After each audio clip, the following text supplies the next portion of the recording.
Good day, everyone.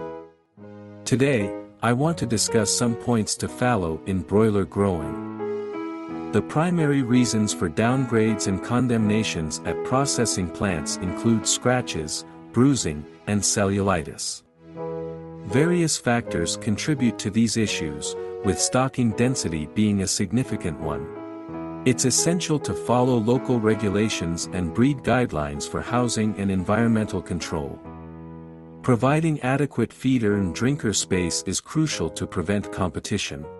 For example, it's recommended to have 50 to 70 birds per 33 cm diameter pan or 5 to 4 cm per bird if using chain feeders, and 12 birds per nipple for high-flow drinker systems or 10 birds per nipple on low-flow systems. In terms of lighting, avoid single blocks of darkness longer than 6 hours. Implementing a dusk to dawn increase and decrease of light intensity when lights turn on and off can help stagger early broiler feeding and minimize competition at feeders and drinkers during peak consumption times, reducing bird flightiness. Gradually reducing the amount of dark hours in the days leading up to thinning and final clearing, especially if daytime catching is practiced, will also help reduce bird flightiness and scratching. When performing daily house checks and duties, move through the house in a slow, steady, and quiet manner. This practice is part of good stockmanship and helps reduce bird flightiness. Catching during thinning and final clearing is a stressful time for the birds, which can lead to high factory downgrades and condemnations. As stockmen, we should be present during this period to ensure catching procedures are followed correctly. Before catching begins, all feeder, drinker, enrichment, and weighing equipment should be lifted or removed from the house.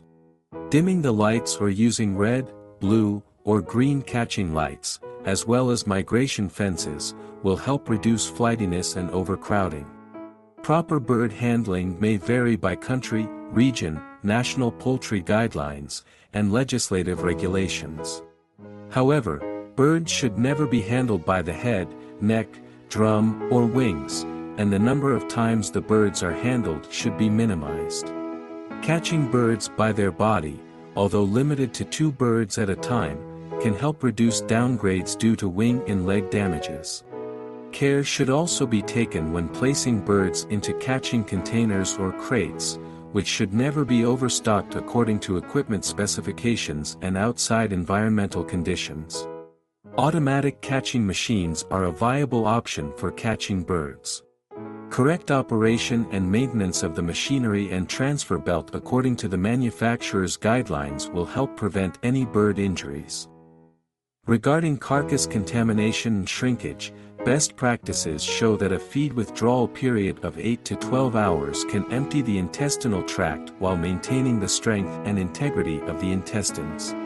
Maintaining intestinal integrity is crucial to minimize tears and breaks during processing, thus reducing the risk of carcass contamination during evisceration. Shrinkage is the natural weight loss that occurs after birds no longer have access to feed and water.